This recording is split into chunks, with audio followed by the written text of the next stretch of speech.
coming back to it, yes, it was intentional. And if you look at why they did it because they believed naively that they were doing the right thing. An open society that we can control to make them be democratic and free and feminist and gay friendly. That's good. That's Enlightenment values. That's a ex-evangelical aligned secular alternative to Christianity. But the realization that we have all had to come to is not all cultures are created equal. And folks, nobody wants to talk about that. Nobody wants to talk about the fact that these people were led into our countries. These people were led to be around our civilization, our neighborhoods, our families, our towns, our schools, our churches. We were never asked. We were never asked once what we wanted, what we preferred, what we wanted to happen. No, we were never asked once. We were never even asked if we wanted to get involved in a proxy war in Syria or Libya. No, they gave up on that after Iraq, after they saw that debacle, after the tide turned. They said, we're not going to stop, we're just going to lie about it. We're going to say, oh, look, there's these rebels, and we're going to go support them. Don't worry, they're moderate. Oh, look, there's a dictator. We're going to take him out. Everything will be great. Don't worry about the massive border explosion that'll happen afterwards. That's okay. We vetted everyone who's come in. Oh, sorry, are they shooting girls outside of the White House? Oops. Sorry about that, but don't worry. Don't worry. That was just a one-off. It won't. Oh, it would happen again. Oh, and again. No, don't worry. It'll never happen again.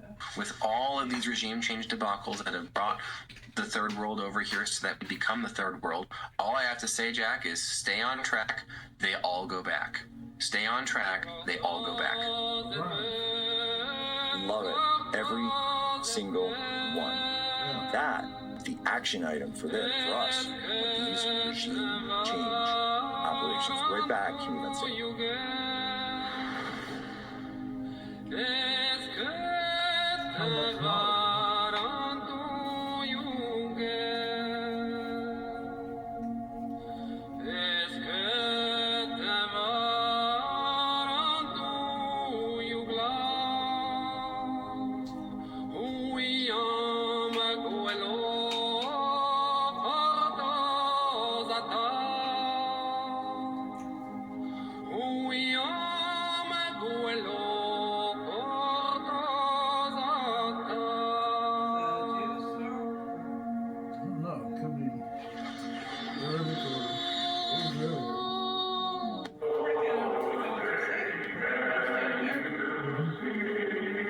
Behind prison bars, the J6 political prisoners defied the system, singing the national anthem through prison phones. President Trump added his voice, and the J6 choir shattered records, going #1 on the Billboard charts with their song, Justice for All. They sang as captives. Now they sing again as free men. The anthem of the free. Their new song, Anthem of the Free, is available for pre-order right now on iTunes. Scan the QR code or search Anthem of the Free single by the J6 Prison Choir and High Res. Scroll down and click Buy on iTunes Store. Let's shock the system again. Stand with the J6 Patriots. Pre-order Anthem of the Free today.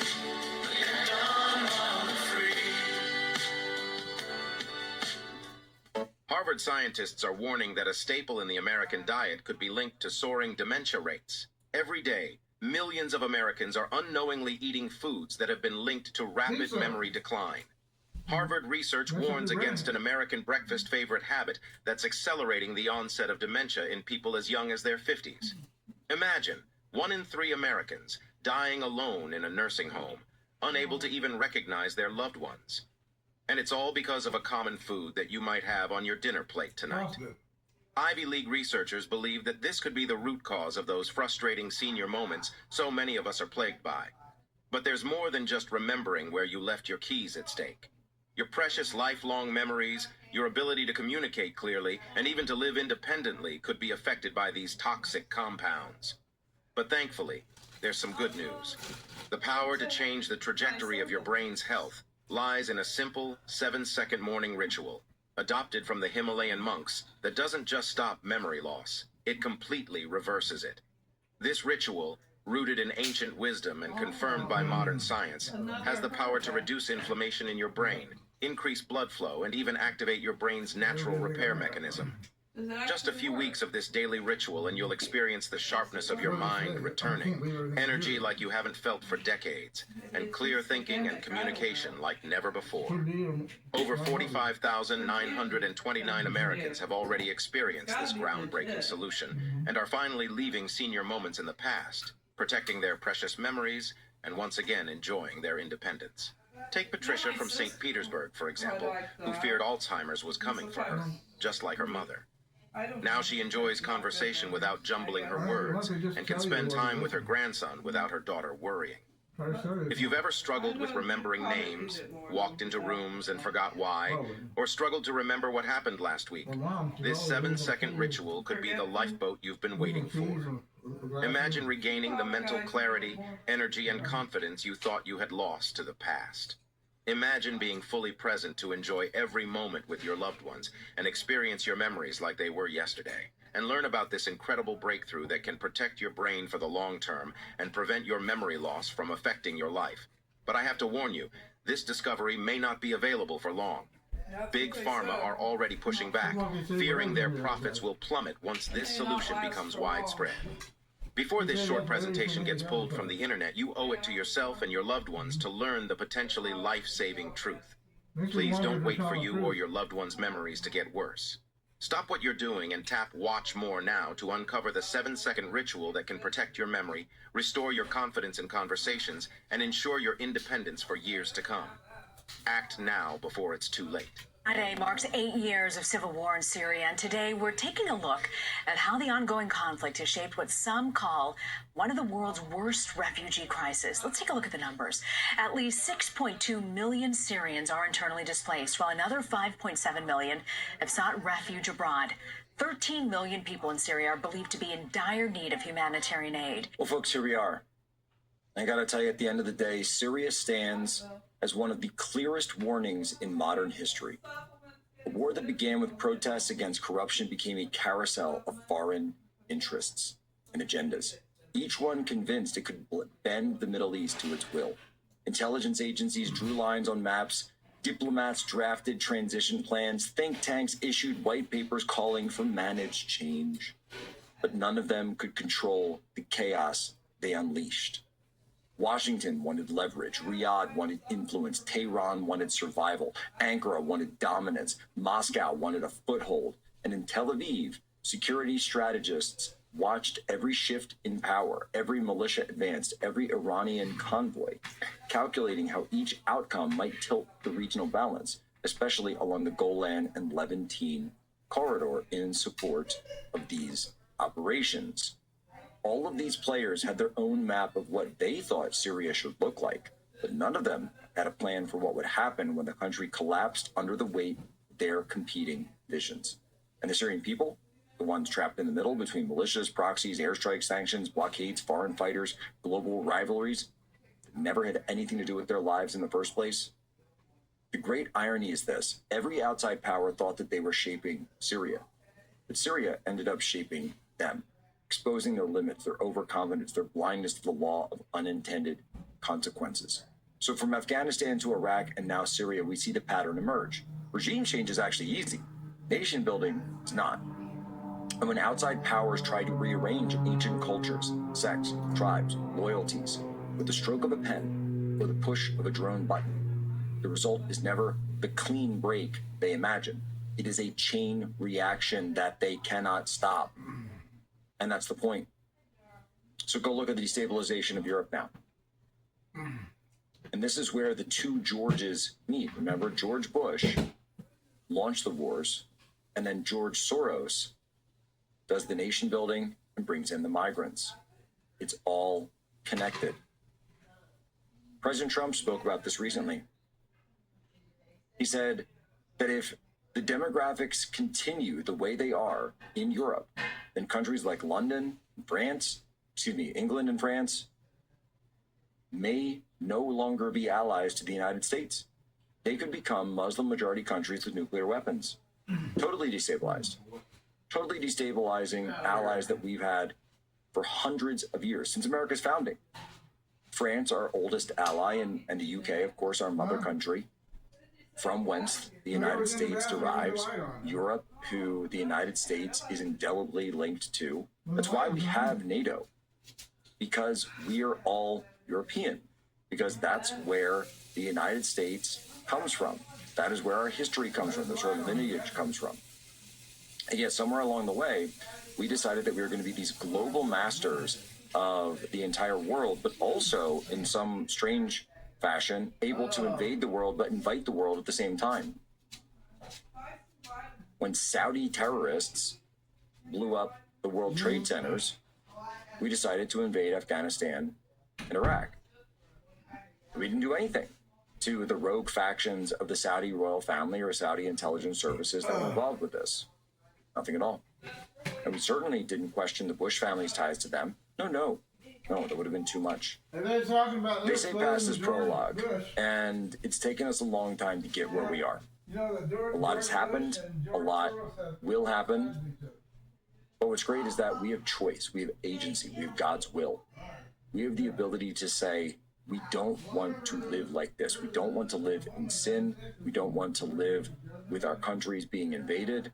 And Pope Leo, by the way, his response to Islamic migration to Europe, I'm sorry, but you're just wrong, Pope Leo. You're just wrong. Because this isn't happening as some natural outflow. This is an operation. This is weaponized migration, a form of hybrid warfare against the populations of their own nations from governments and supranational interests, as we've been talking about. And it needs to stop. There was once a time when the church stood as the bulwark against the Islamic takeover of the West. And I would love to see that happen again. I truly would. I would love to see the Western Church and the Eastern Church reuniting in order to defend against this. Because if we put God at the center of everything that we do, if we put our religion at the center of everything that we do, if we put God first, then we will see the ability to defend that which God wants, which is life. God demands that we create life. And as such, if our communities, towns, countries are centered around this, we will flourish. But if we become centered around self-fulfillment and wars of adventure, regime change operations, guess what? Everything will collapse. This is how empires fall. They call it imperial overreach. And you always wonder, why do these empires overreach so much? Don't they know that that's what causes the empires to fall apart? Apparently not.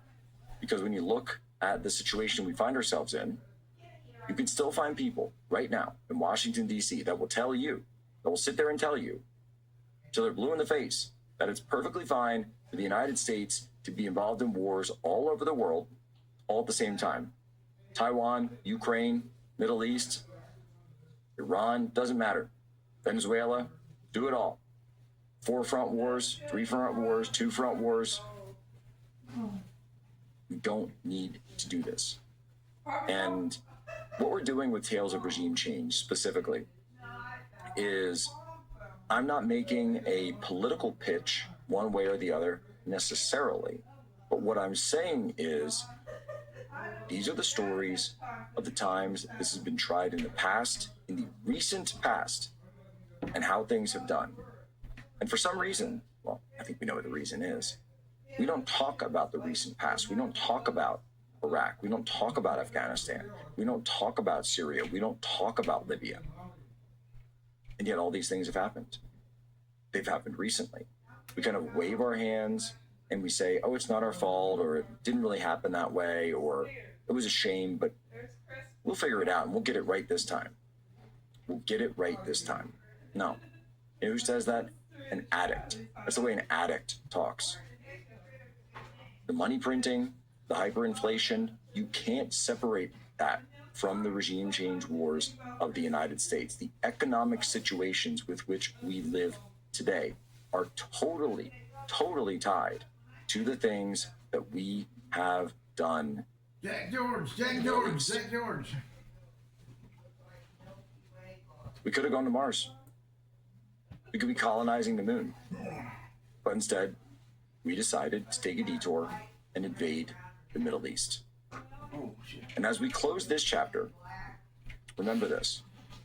The modern world is full of people who believe they can control the storm, who believe that they can control all of these elements, who believe that they are the grand chess masters on the world stage. But you have to have humility. You have to put God first. You have to understand that I may not have all the answers.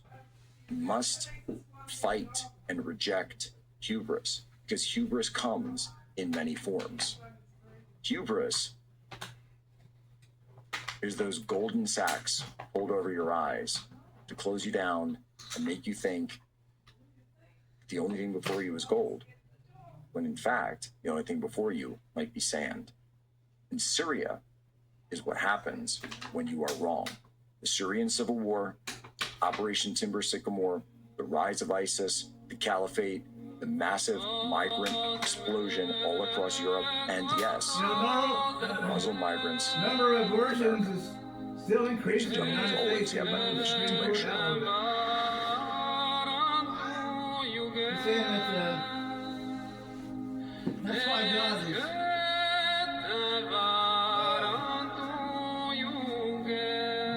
The rate of abortions is still rising.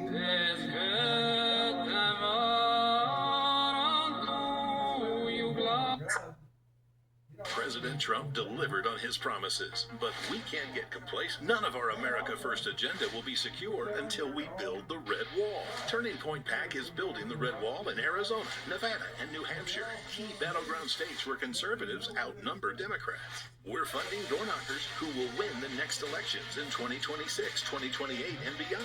Today, we're asking for your immediate support. Donate at tprab.com or scan the QR code now to fund our field operations. Hey folks, it's your friend John Rich. I co-founded Old Glory Bank because we heard too many stories about people getting canceled by their bank because they didn't agree with their politics. The government wanted to know where you shop. If you bought a Bible or you shopped at a sporting goods store, you're probably on a list. We created Old Glory Bank because America needed a bank that would protect their privacy and security. Exercising your constitutional rights is not a criminal activity, and neither is loving your country. At Old Glory Bank, we stand with you. I'm a J6er. I spent 1,143 days in prison. About a year in prison.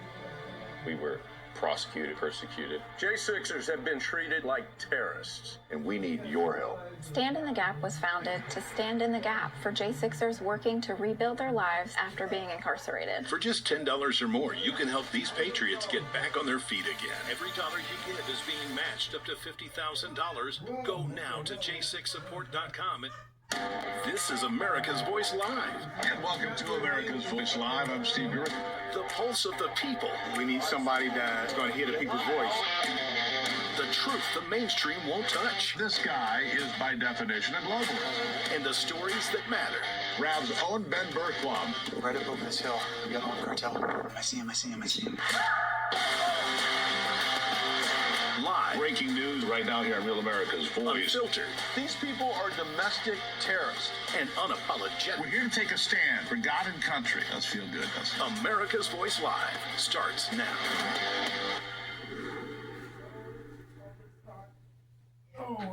And welcome back, everybody. I am Mike Crispy, filling in again. I couldn't think right because I ate too many Steve sausages and Gruber. Hope crackers. you're all having an amazing start to the new year, 2026. It is going to be quite a year. President Trump has vowed this year to put the MAGA agenda into overdrive. And one of the most important things that President Trump won on, has a mandate on, is eradicating the absolute terror from our southern border. And that includes fentanyl and drugs pouring in.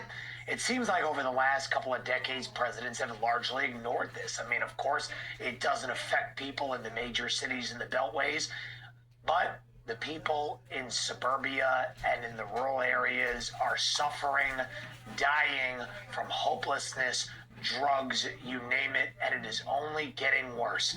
The deaths and the despair that is caused from the drugs coming in over the southern border is immense and immeasurable. It has caused billions of dollars of harm to our economy, and the question is anybody going to do anything about it? It's an existential threat, and I think an act of war from the cartels who really run the governments south of the border. Okay, people say Mexico is a president. Not really. It all runs through the cartel, and it all runs through organized crime. That starts in Venezuela and goes up over the border by land, by sea, you name it, and President Trump is going to stop it. You know, here is the latest on what President Trump is doing, what he's talking about. This is the type of rhetoric that we haven't seen from the United States Commander-in-Chief in the last couple of decades before President Trump got to the scene, despite this growing to such a huge problem. Here's President Trump talking a little bit about it. Roll it. There was a major explosion in the dock area where they load the boats up with drugs. They load the boats up with drugs, so we hit all the boats, and now we hit the area. It's the implementation area. That's where they implement, and that is no longer around. And it's not just what's going on in Venezuela. This is a multi-front war. Not only does Venezuela send in the drugs, but China as well. Everyone talks about these foreign countries that are supposed to be our friends and our allies, or that we can work with. How are we supposed to do deals with China when they rip off our intellectual property, dump in the COVID Wuhan virus, and dump in drugs, including fentanyl? All of these other countries are trying to weaken America from within, and they do it by exploiting the stupidity that Joe Biden allowed to run rampant over the last couple of years, and Barack Hussein Obama before that. Here is Glenn Beck talking about this very important point. Roll it. What Donald Trump is doing is everything that's happening in Venezuela. Yes, it has something to do with drugs in our own streets, et cetera, but mainly it is saying to Iran, Russia, and China, get the hell out of our hemisphere. You are no longer welcome here. That's why Russia and China were coming into the Japanese airspace just yesterday, and we in Japan had to push them back. They're not trying to start a war. They're checking us. They're putting us in check because they're going to do the same thing to that hemisphere. It's a very interesting geopolitical analysis, and the question is, are we going to war? Is the United States of America going to strike on the ground in Venezuela? And people are saying on the left, they're saying, well, Trump is launching an offensive. No. The offensive is when they pour the drugs in and kill our people from within. That's the offensive. The cartel, which enables these people to run their boats up to our shores, those are criminals. Those are associates and members of the cartel. They're not innocent people on a little fishing expedition, okay, casting their reel out, and we're blowing them up. These are people who are moving drugs for the most dangerous criminal enterprises in our nation. So when the question gets risen of what's going to happen and are we going to strike, we're not striking first. We are responding. Here's Jesse Waters talking a little bit more about that. Let's roll this. B-52 bombers are flying off the coast of Venezuela. Trump's not bluffing. Right now, more than 10,000 U.S. soldiers are built up in the Caribbean, on ships in Puerto Rico, locked and loaded. Special operations helicopters were just seen flying 90 miles from Venezuela's coast. The chopper units used by Delta Force, Navy SEALs, and the Green Berets. I think everyone can agree that things are going to happen south of the border that we have not seen in a long time, and finally right the wrongs that have been plaguing our country. Here to talk more about that, Real America's Voice correspondent Oscar Ramirez. He joins us today. Oscar, thank you so much for making some time joining us from Tijuana, Mexico. What is the scene you are seeing in and around the region? What are you hearing? What is the sights and sounds from the ground for the RAV audience? Take us inside that a little bit, sir. Mike, thank you for the invitation. Just a few days ago, we were at the border with Venezuela. We were right there reporting for RAV. Around 5 days, we were right there, and we were saying to the population in America, there's high tensions on the other side of Venezuela. There is a mobilization, a big mobilization of the National Guard of Venezuela protecting their borders because they know that something it is going to happen. And eventually, I said 5 days ago, something it is inevitable, something it is going to happen. And then this attack happened inside in the part of Maracaibo, the one that President Trump was talking about, an explosion. It is a company that its name is Primasol. This company, it is in charge of distributing synthetic liquids and all kinds of chemicals to other sections in Venezuela. But it is speculated that they're the ones that they're distributing these synthetic liquids and illicit substances to the Cartel of the Soles and also other criminal organizations, that these are the boats that they are in the dock area, really close to the Venezuelan shore, as they are getting immediately destroyed by the United States government. This is a reality. Now, President Maduro, or let me rephrase that, the narco-terrorist Maduro has not, released a statement. Why? Because if he releases a statement, Mike, the whole population will be, basically in a rise. The population of Venezuela, and we talked to hundreds of Venezuelans who are sick and tired of this. They were sick and tired of Maduro being the regime dictator inside of the country. Also, we asked to the majority of these Venezuelans, and the majority said they're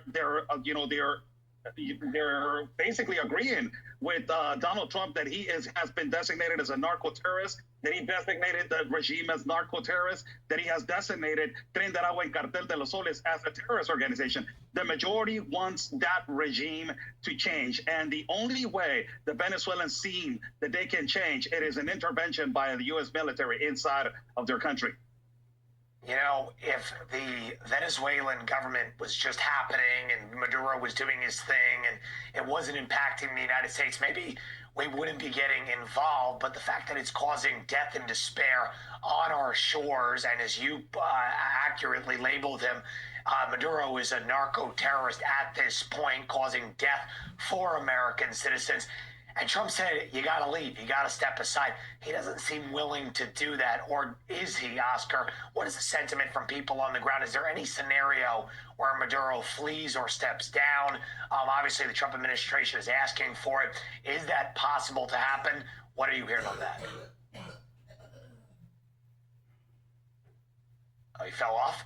Well, we lost Oscar there right before we were going to ask him about that question. I will say I don't think that there is any scenario where Maduro steps down.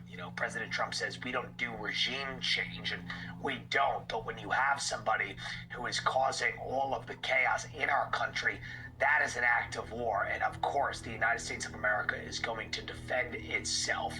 We need to defend ourselves. And it seems like, again, like I said earlier, members of both sides, Republicans and Democrats, have ignored this for a while. Tommy Tuberville on Rav talking about it. Finally, this is getting brought to light thanks to Trump's actions, having a ripple effect with everybody in the House and Senate. Let's roll this from Tommy Tuberville.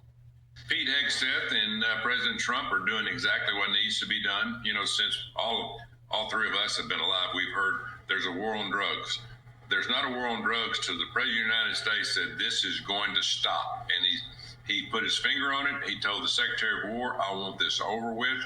And so they've done the right thing. They've been blowing these boats out of the water in the Caribbean and on the eastern side of the Pacific over around Mexico. And, they're making a lot of progress. But it's not, John and Amanda, it's not just about drugs. This is about cutting off the supply line to basically the capital of Central America for terrorism, and that's Venezuela. I mean, we have got to put our finger on these people. Maduro's got to go, and President Trump is bound and determined to squeeze him so hard that he will not be in leadership in a few months. And I think President Trump's got a great idea, a great plan, and I'm looking forward to it working. And that's what it's all about, right? It's all about, will Maduro step aside? And as Tommy Tuberville was talking about, cutting off the supply of the cartel. Again, a lot of these migrants that are coming into the country, a lot of these people that are coming in bastardizing our system, they're in business with the cartel. That's how they get here. You think somebody's just walking up through Mexico on a nice path to our border? They're doing business with the cartel, human smuggling, drug smuggling, child trafficking. That is all cartel Maduro at the center of that. We have Oscar back. Oscar, before we lost you, sir, I was asking you, is there any scenario you see where Maduro steps down? President Trump obviously pressing him to do that. Is there any sentiment that he would do that? What say you? Well, until now, they haven't released a statement, and Maduro is not going to lead. The only atmosphere that we're getting by the people is possibly there's going to be a rise of the protest, possibly in the next incoming weeks. That happened on the years of Chavez. You know, the people have protested for so many times. But this pressure that the Trump administration, it is doing to Nicolás Maduro, it is suffocating him, and it is suffocating him to a point that he is eventually going to step down, and he eventually is going to leave. Now, there's no speculation. A lot of Venezuelan people, they know that there's a large community of Iranians. Hezbollah, it is present inside of Venezuela. There's speculations also of military stations of Russia inside of Venezuela. This is the other scenario. This is the reason why, going back to the point of Glenn Beck saying, they are need to be pushed back because they know what, you know, Russia, China, and ultimately also Iran, they're doing inside of Venezuela. So this has to do geopolitically. It is a lot of things that they're surrounding Venezuela. But at the end of the day, Mike, this is a copy-paste of what President Trump, the only president in history who has done this, who has combated the organized crime, who's combating the cartel like this, designating the cartels, every single one of them as a narco-terrorist inside of Mexico, and it has become a domino effect all the way to Central and South America. So the pressure, it is eventually collapsing in Maduro's, governmental office. And when you strike strong, when they strike you first, you send a message, don't mess with us, don't provoke. As you astutely pointed out, Russia has their teeth into there with Venezuela. China, a strong counter, shows that we're not messing around. We're not going to play games like Joe Biden and accept what's been going on for the last couple of years. This is the start. Imagine if they do more, what we would do. Oscar, thank you very much for joining us, sir. Thank you for reporting all over the world. And guys, thank you for sticking with us here. We're going to take a quick break on America's Voice Live. We'll be right back. Don't go anywhere.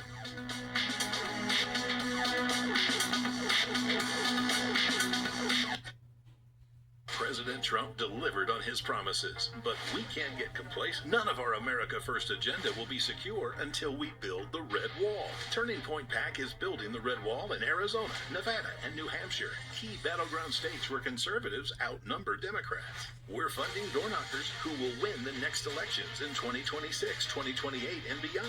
Today, we're asking for your immediate support. Donate at tprav.com or scan the QR code now to fund our field operations.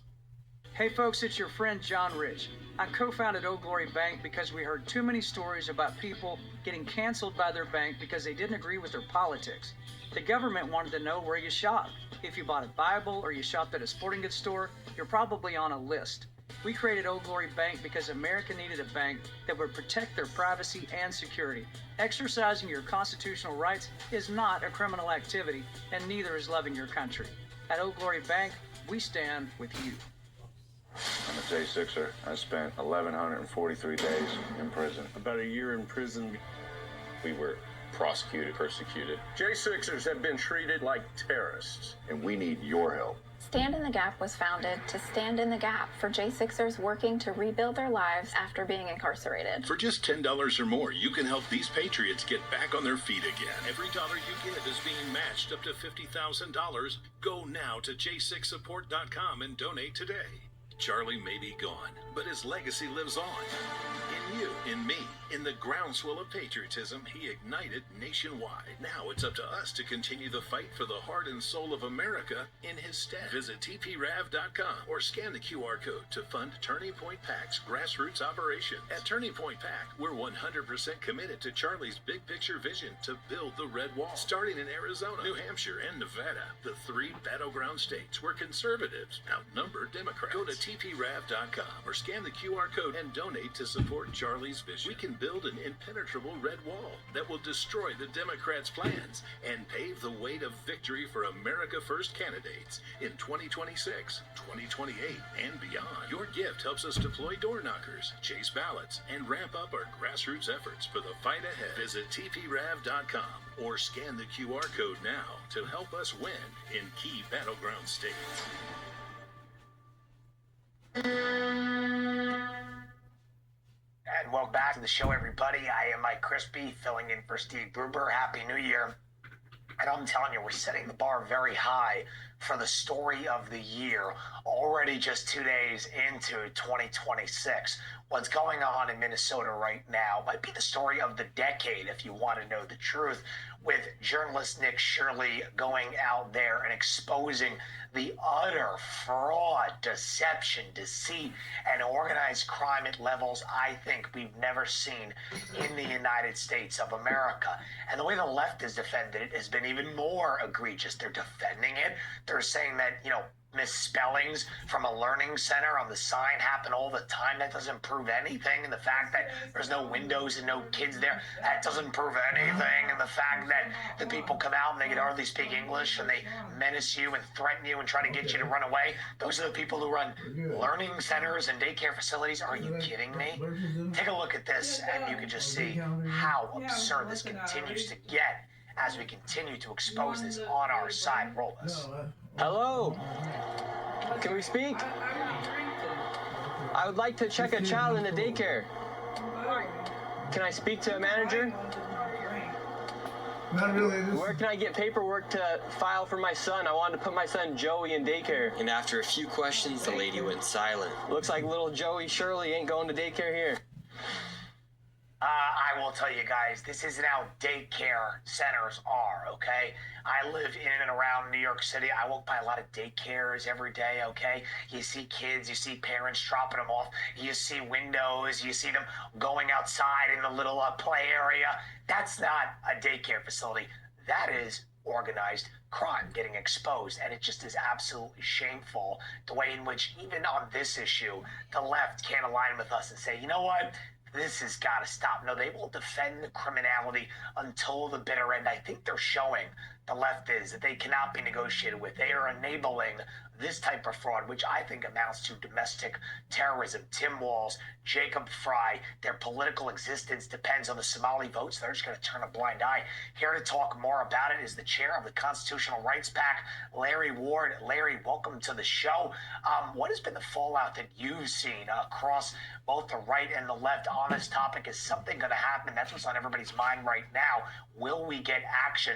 What could that action be? What are you hearing out there, Larry? Well, what's crazy is who would have thought we're coming into 2026, looking back at 2025, and maybe the best investment you could have made is into a Somali learning center. It's just absolutely ridiculous. We have finally pulled the cover off of the fraud, and this is just the tip of the iceberg. This is like the Titanic, the tip of the iceberg. There are massive fraud that needs to be uncovered. But here's the problem.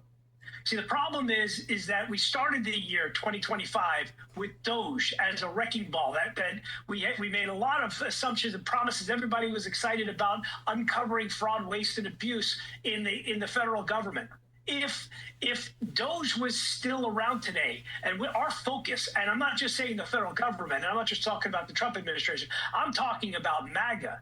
If MAGA was focused on waste, fraud, and abuse, and that was our entire goal, was to root out and to get our government back, instead of bickering with one another over these little edge cases for clicks and pecking order, if we were focused on this and Doge was still in place, the Department of Health, we wouldn't have had to have Nick Shirley uncover this.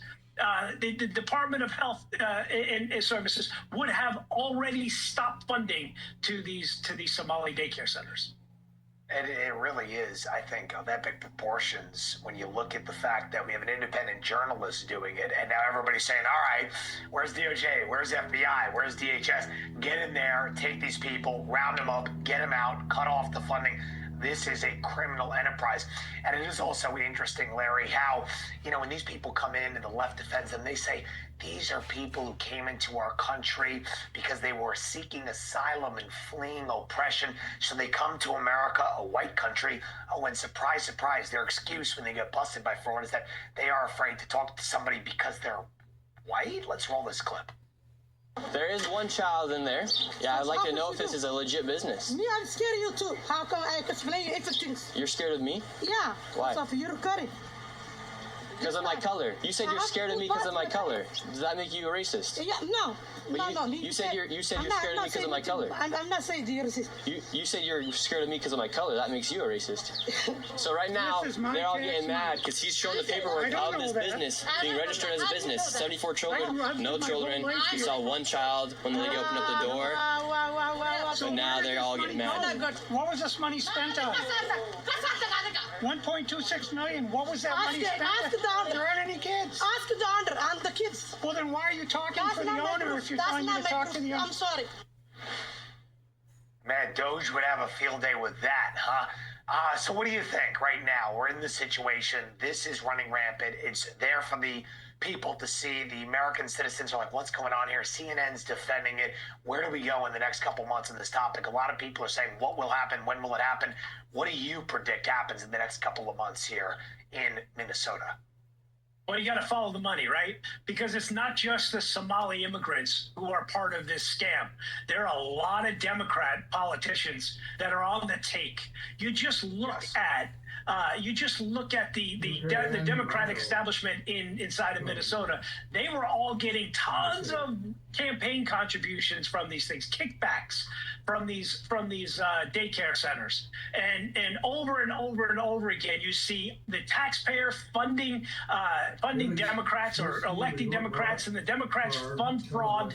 Then the fraud kicks back to Democrat campaign coffers. That's the scam, and we have to put an end to it.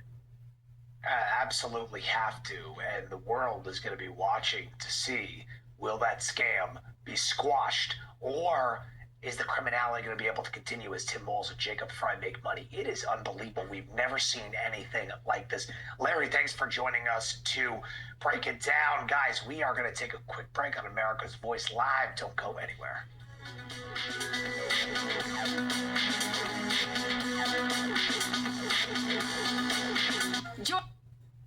President Trump delivered on his promises, but we can't get complacent. None of our America First agenda will be secure until we build the Red Wall. Turning Point PAC is building the Red Wall in Arizona, Nevada, and New Hampshire, key battleground states where conservatives outnumber Democrats. We're funding door knockers who will win the next elections in 2026, 2028, and beyond. Today, we're asking for your immediate support. Donate at tprav.com or scan the QR code now to fund our field operations. Hey folks, it's your friend John Rich.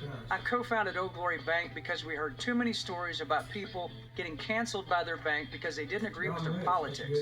The government wanted to know where you shopped. If you bought a Bible or you shopped at a sporting goods store, you're probably on a list.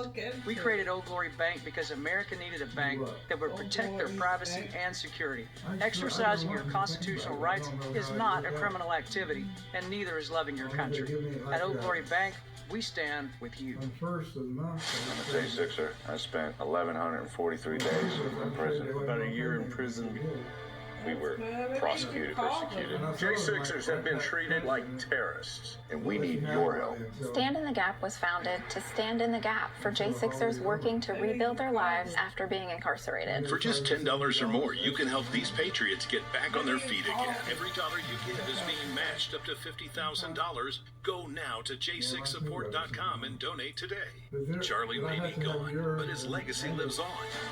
In you, in me, in the groundswell of patriotism he ignited nationwide. Now it's up to us to continue the fight for the heart and soul of America in his stead. Visit tprav.com or scan the QR code to fund Turning Point PAC's grassroots operation. At Turning Point PAC, we're 100% committed to Charlie's big picture vision to build the Red Wall, starting in Arizona, New Hampshire, and Nevada, the three battleground states where conservatives outnumber Democrats. Go to tprav.com or scan the QR code and donate to support Charlie's vision. We can build an impenetrable red wall that will destroy the Democrats' plans and pave the way to victory for America First candidates in 2026, 2028, and beyond. Your gift helps us deploy door knockers, chase ballots, and ramp up our grassroots efforts for the fight ahead. Visit tprav.com or scan the QR code now to help us win in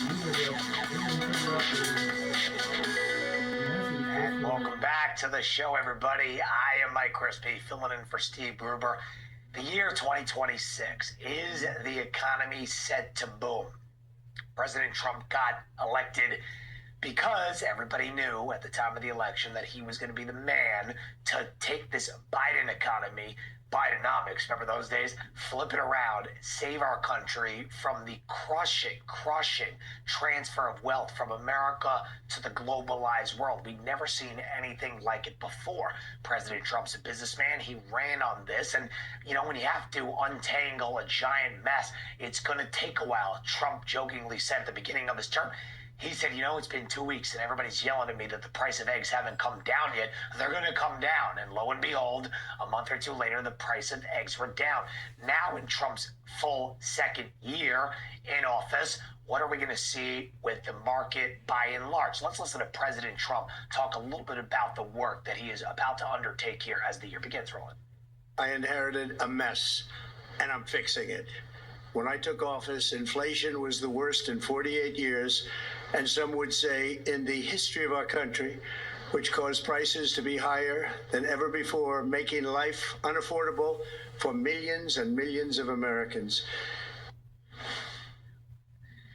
It certainly is. And if you talk to any young person today, their hopelessness is at an all-time high. That's because over the last 4 years, Joe Biden's economy made it impossible not only to get a job, but to be able to afford a house, send your kids to school, have crazy property taxes just absolutely crush you.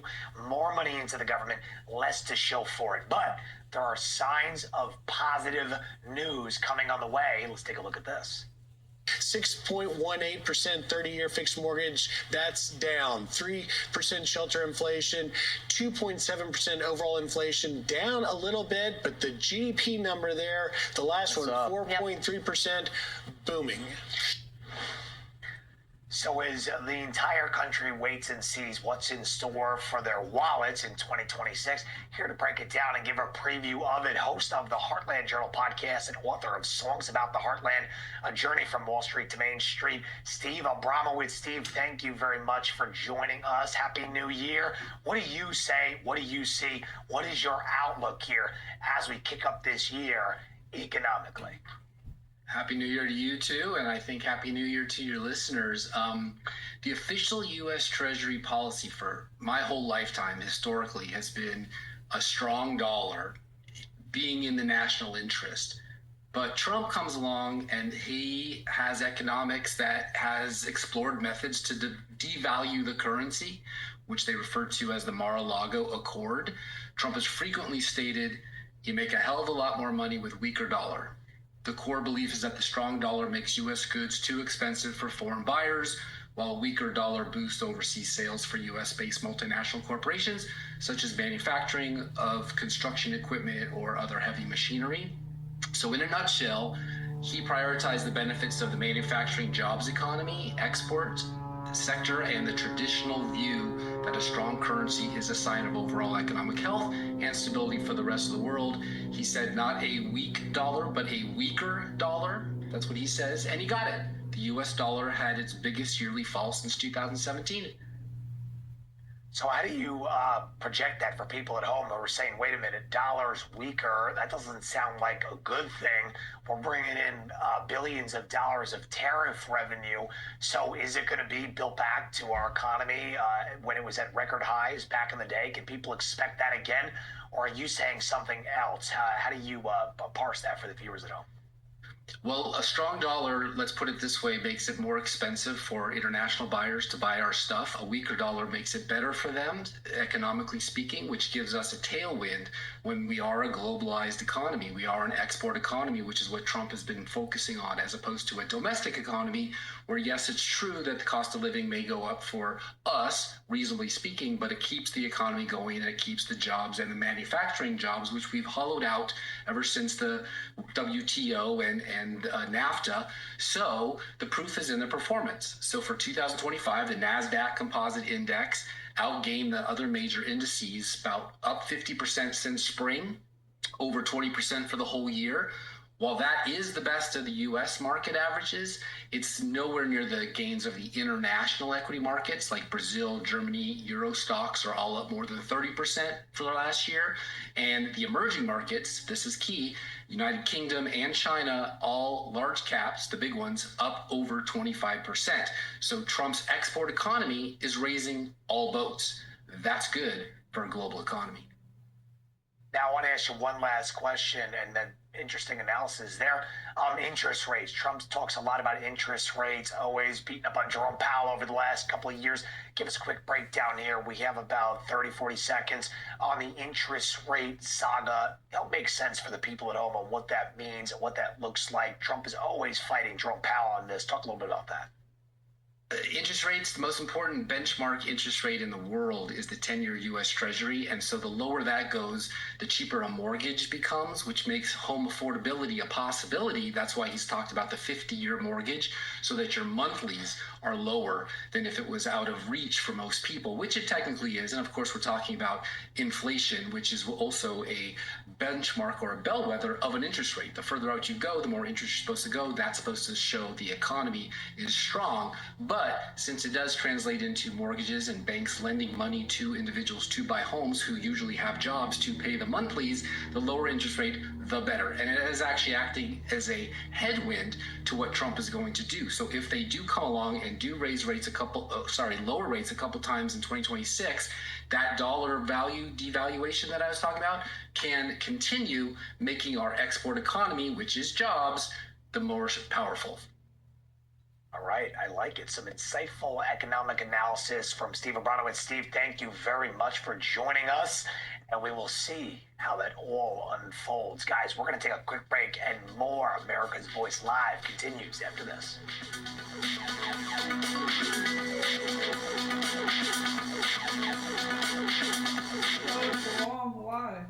President Trump delivered on his promises, but we can't get complacent. None of our America First agenda will be secure until we build the Red Wall. Turning Point PAC is building the Red Wall in Arizona, Nevada, and New Hampshire, key battleground states where conservatives outnumber Democrats. We're funding door knockers who will win the next elections in 2026, 2028, and beyond. Today, we're asking for your immediate support. Donate at tprav.com or scan the QR code now to fund our field operations. Hey folks, it's your friend John Rich. I co-founded Oak Glory Bank because we heard too many stories about people getting canceled by their bank because they didn't agree with their politics. The government wanted to know where you shop. If you bought the Bible or you shopped at a sporting goods store, you're probably on a list. We created Oak Glory Bank because America needed a bank that would protect their privacy and security. Exercising your constitutional rights is not a criminal activity, and neither is loving your country. At Oak Glory Bank, we stand with you. I can finish it off. I'm a J6er. I spent 1,143 days in prison. About a year in prison. We were prosecuted, persecuted. J6ers have been treated like terrorists, and we need your help. Stand in the Gap was founded to stand in the gap for J6ers working to rebuild their lives after being incarcerated. For just $10 or more, you can help these patriots get back on their feet again. Every dollar you give is being matched up to $50,000. Go now to j6support.com and donate today. Charlie may be gone, but his legacy lives on. In you, in me, in the groundswell of patriotism he ignited nationwide. Now it's up to us to continue the fight for the heart and soul of America in his stead. Visit tprav.com or scan the QR code to fund Turning Point PAC's grassroots operation. At Turning Point PAC, we're 100% committed to Charlie's big picture vision to build the Red Wall, starting in Arizona, New Hampshire, and Nevada, the three battleground states where conservatives outnumber Democrats. Go to tprav.com or scan the QR code and donate to support Charlie's vision. We can build an impenetrable red wall that will destroy the Democrats' plans and pave the way to victory for America First candidates in 2026, 2028, and beyond. Your gift helps us deploy door knockers, chase ballots, and ramp up our grassroots efforts for the fight ahead. Visit tprav.com or scan the QR code now to help us win in key battleground states.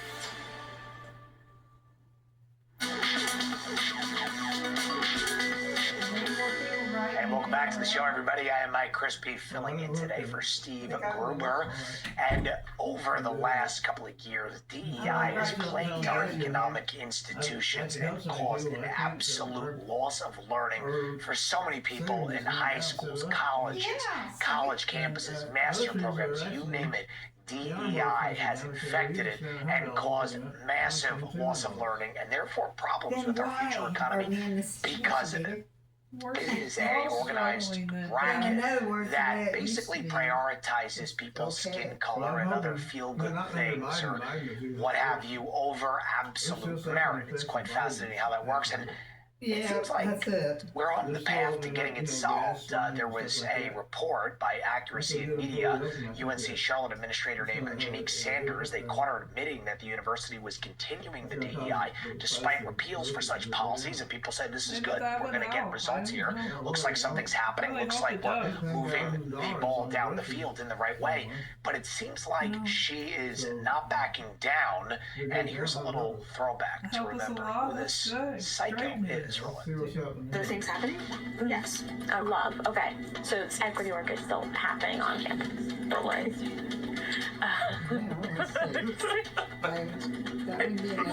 So we've reading, we've revised, we've calibrated, so to speak. Yeah. I have a good idea for Janique after she's done with this and she loses her lawsuit that she's now filing against the university, which, by the way, is a state university. So the taxpayers of North Carolina are going to have to fight this Bob Ross lookalike in court. That's going to be interesting. But the question is she going to prevail? I hope not. Here is Janique saying that there is no overt DEI position at UNC Charlotte, but there are covert ways for the DEI toxic agenda to get in there. What the hell is going on here? Listen to this person. If you're looking for like outward DEI position, not have to happen. Okay. But if you are interested in doing work that is covert, there are opportunities. Okay. So covert, like, what does that look like? Think about this way. We're thinking of student success, student retention.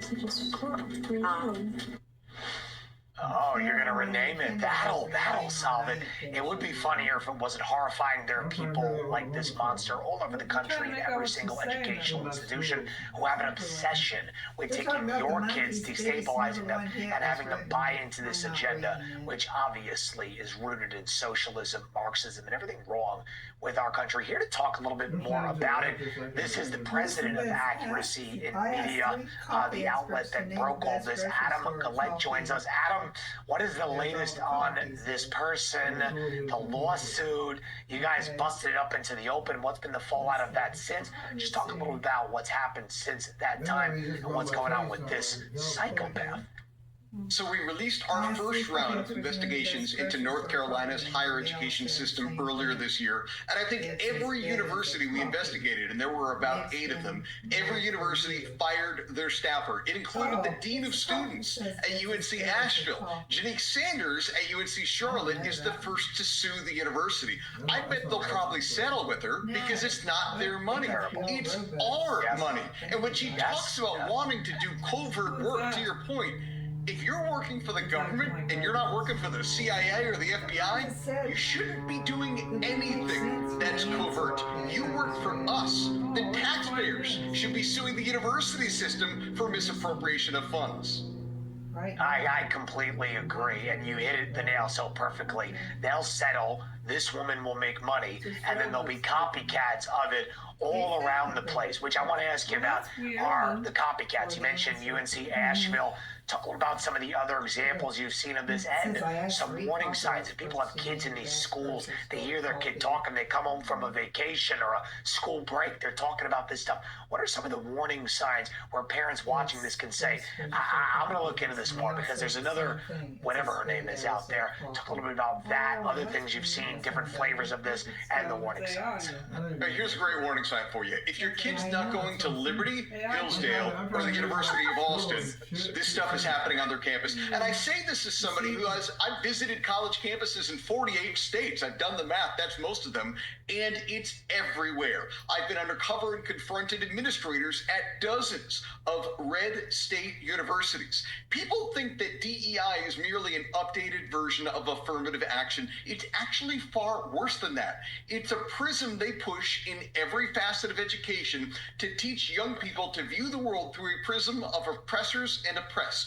They say everybody in the world is either an oppressor or an oppressed class. Of course, America, England, Israel, we are oppressors. And of course, the people in Gaza, perhaps China, the evildoers of the world are oppressed, and they define violence against an oppressor class as a good thing. They merely call it resistance. It's that how they can define 9/11 or October 7th as good things. And these people are allowed to make a living in our country, but we're so oppressive that we're allowing them to live here freely and have a job and file these lawsuits. What a joke. Adam, thank you so much for joining us. Keep up the amazing work on that. Really appreciate it. That is a very, very troubling thing for our kids, the future. These people preying on your kids. Guys, I want to tell you about the sponsor who's making all of this reporting possible today on the show, and that is Birch Gold. Let me be blunt. Gold is up around 40% this year. That's not speculation. That's reality. And if a portion of your savings isn't diversified into gold, you are missing the boat. Here are the facts. Inflation is still too high. The U.S. dollar is still too weak, and the government debt is insurmountable. This is why central banks are flocking to gold. They are the ones driving prices up to record highs. But guys, it's not too late to get gold from Birch Gold Group and get in the door now. Birch Gold will help you convert an existing IRA or 401k into a tax-sheltered IRA backed by gold. You do not pay a dime out of pocket.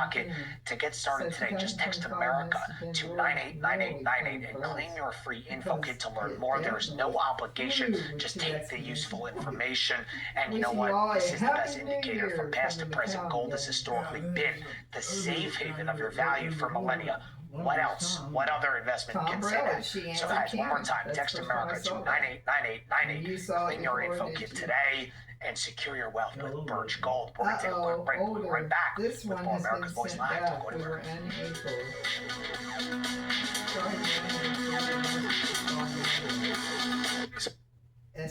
President Trump delivered on his promises, but we can't get complacent. None of our America First agenda will be secure until we build the Red Wall. Turning Point PAC is building the Red Wall in Arizona, Nevada, and New Hampshire, key battleground states where conservatives outnumber Democrats. We're funding door knockers who will win the next elections in 2026, 2028, and beyond. Today, we're asking for your immediate support. Donate at tprav.com or scan the QR code now to fund our field operations. Hey folks, it's your friend John Rich. I co-founded Old Glory Bank because we heard too many stories about people getting canceled by their bank because they didn't agree with their politics. The government wanted to know where you shopped. If you bought a Bible or you shopped at a sporting goods store, you're probably on a list. We created Old Glory Bank because America needed a bank that would protect their privacy and security. Exercising your constitutional rights is not a criminal activity, and neither is loving your country.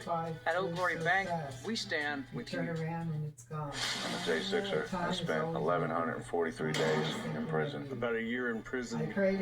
We were prosecuted, persecuted. J6ers have been treated like terrorists, and we need your help. Stand in the Gap was founded to stand in the gap for J6ers working to rebuild their lives after being incarcerated. For just $10 or more, you can help these patriots get back on their feet again. Every dollar you give is being matched up to $50,000. Go now to j6support.com and donate today. Charlie may be gone, but his legacy lives on. In you, in me, in the groundswell of patriotism he ignited nationwide. Now it's up to us to continue the fight for the heart and soul of America in his stead. Visit tprav.com or scan the QR code to fund Turning Point PAC's grassroots operation. At Turning Point PAC, we're 100% committed to Charlie's big picture vision to build the Red Wall, starting in Arizona, New Hampshire, and Nevada, the three battleground states where conservatives outnumber Democrats. Go to tprav.com or scan the QR code and donate to support Charlie's vision. We can build an impenetrable Red Wall that will destroy the Democrats' plans and pave the way to victory for America First candidates in 2026, 2028, and beyond. Your gift helps us deploy door knockers, chase ballots, and ramp up our grassroots efforts for the fight ahead. Visit tprav.com or scan the QR code now to help us win in key battleground states. his favorite. I'd like to know what happened to Bobby Back to the Atkins. show, everybody. I am Mike Crispy filling in today for Steve Gruber. That was not all bad news. Somali daycare fraud, all these things that the Democrats are saying that they're going to do in this year. There's also some hope. It seems like, and I've noticed this trend, is that young people, Gen Z, even millennials, more young people are finding God, getting back in church because the Overton window has moved us to such a godless place that now the young demographic is coming back and saying, I don't want this to be my future. Look how bad it is for the generation above. I think there's a silver lining that's actually kind of a good thing. Here is at AmFest, Greg Laurie speaking of that. I think it's a good point. Let's roll this. They are very Bible nice. sales are up, especially among Gen Z kids. Church attendance is up. Again, Gen Z kids, and maybe for the first time ever historically, young men are leading the way. So this is phenomenal.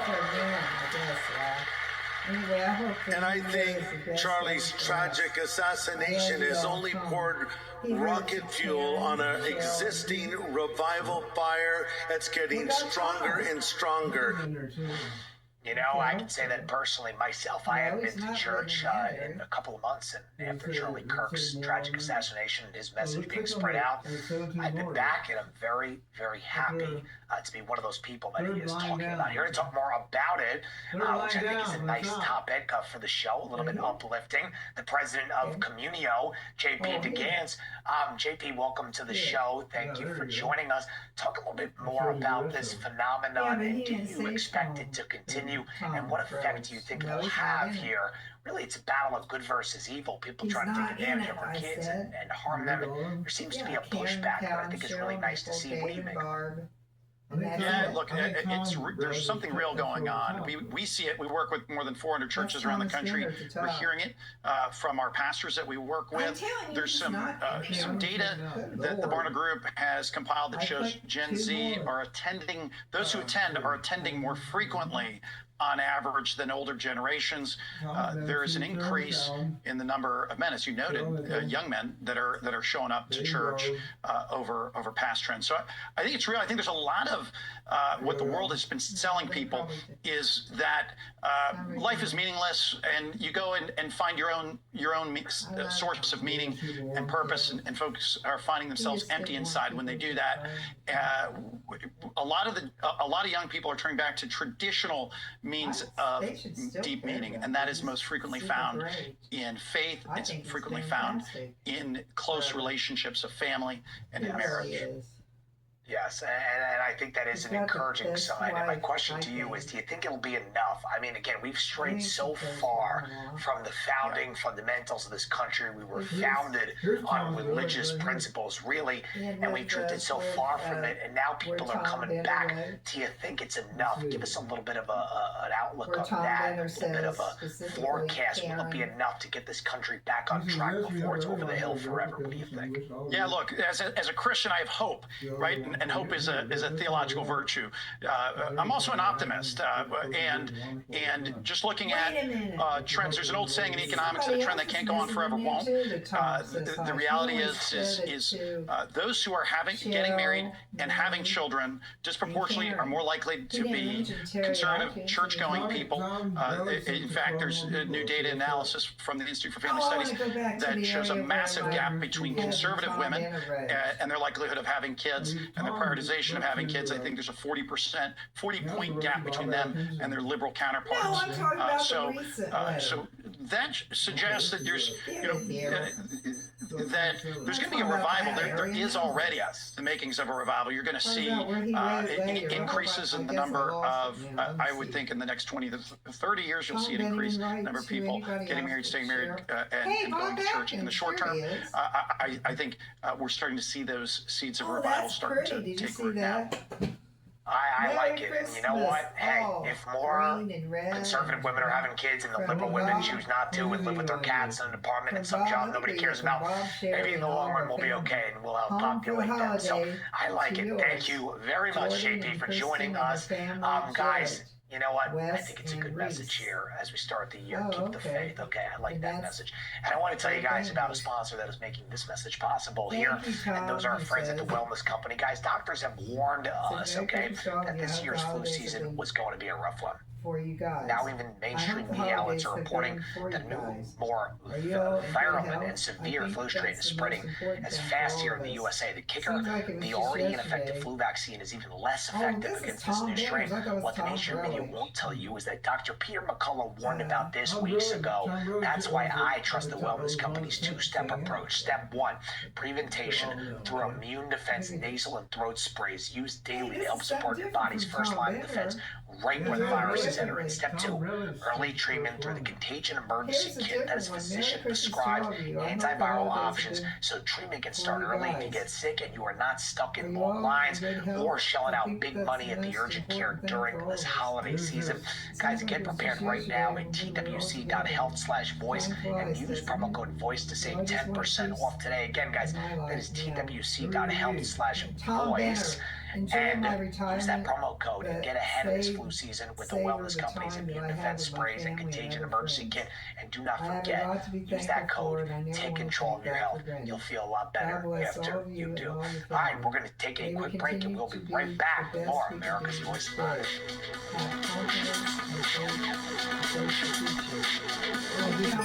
Guys, if you plan to retire in the next 20 years, or if you've already retired, I have a message for you that you need to hear. Central banks, BRIC nations, and our allies are pumping trillions of dollars back into America.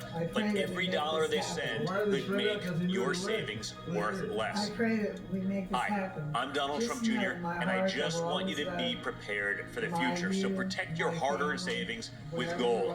A gold IRA from my trusted friends at the Birch Gold Group offers you the safety net of gold with the tax advantage status of a retirement account. To see how it's done, click the link below to get a free info kit on gold IRAs. This kit reveals why gold IRAs are exploding in popularity. So do it now. What do you have to lose? It's free and there's no obligation. Hey, I never read Click this the link before. below to get your Why free can't they info leave? kit from the Birch Gold Group. Well, They're in America still. They're the ones that said President wrong Trump spread out. delivered on Well, his we promises, but we can't get in place. None of our Ain't America nothing wrong First with that. agenda will be secure I think until it's we cool to build the get- Red they Wall. have Turning a Point PAC is fun building life. the Red Wall in Arizona, Tom, Nevada, there's a and New picture of a Hampshire. frozen Battleground falls in states where Minnesota conservatives that I outnumber took when I Democrats. was there. We're funding door It numbers looks a who lot will like win the the next area around elections in Richmond, 2026, Indiana, out in 2028, and country. beyond. Today, we're Did you asking hear for your that? immediate support. Donate at He's got- did you tqlab.com look at or it? scan the QR code now to fund our field operations. Hey folks, Hey, let it's me your look at friend this John picture if I Rich. can get it I on co-founded Old Glory Bank because we heard too many That's a stories new about thing people he wrote. getting canceled by their bank because they didn't agree with their How do you politics. picture it? The government Okay, wanted let's to know see. where you shop. If you bought a Bible or you shopped at a sporting goods store, you're probably on a list. We created Old Glory Bank because America needed a bank that would protect their privacy and security. Exercising your constitutional rights is not a criminal activity, and neither is loving your country. At Old Glory Bank, we Then on stand this with you. one, Tom I'm a Bennett. J6er. I spent I- 1,143 days in prison. About a year in Thank you prison. very much. He We didn't were write down prosecuted, persecuted. J6ers have been treated like terrorists. And we need your help. Stand in the Gap was founded to stand in the gap for J6ers working to rebuild their lives after being incarcerated. For just $10 or more, you I can help see these that. patriots get Nice. back on their feet again. Every dollar you give is being matched up to $50,000. Go It's now not to Niagara Falls. It says it looks like j6support.com Richmond, and He's talking about, I just went to Minneapolis. We're back, everybody. And I want to take you now Wait a to minute, I my didn't city, read this America's part. biggest The weather here is city, beautiful New because York it's City. so darn Once a proud hot, but place that had Rudy I did Giuliani miss the as the Four mayor. Seasons It and was snow, thriving, not it was shoveling. prospering. He Now, has a laugh for that. Zoran I Mandambi just is went to set to take a Minneapolis with my son sledgehammer Benjamin to everything to see that a we've built. Minnesota My Vikings ancestors game. came from Italy And they to played New the York Chicago City. Bears on They didn't Monday make Night excuses. Football. They didn't complain. No They Tom didn't cry Banner. for handouts and We had a welfare. blast. They didn't I've commit been crime.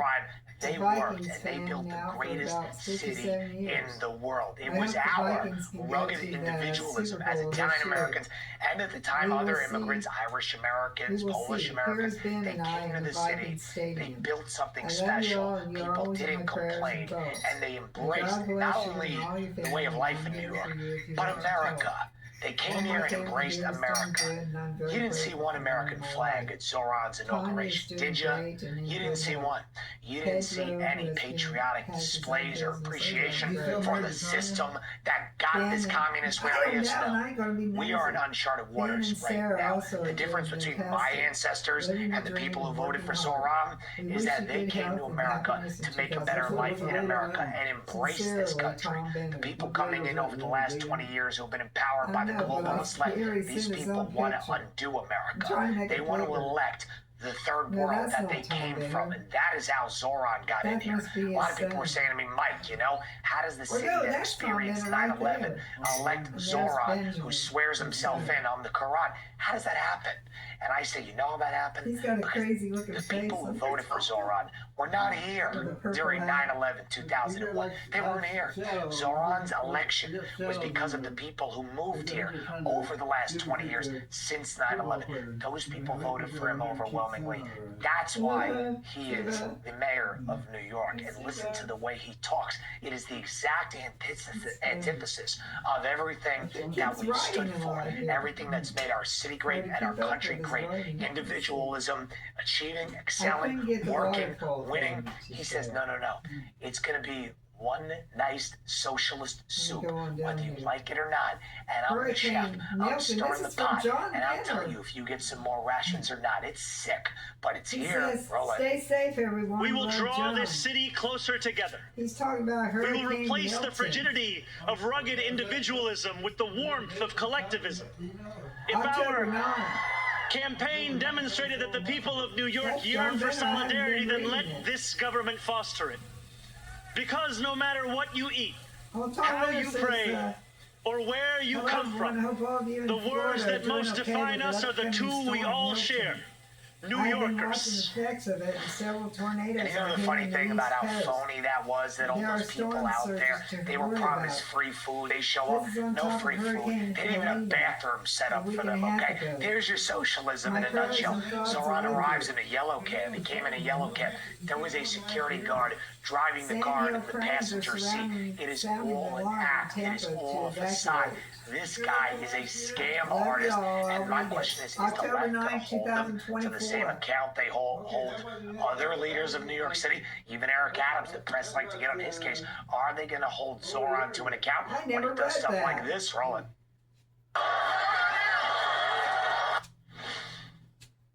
That is the Nazi salute. Remember when the media was going crazy every day?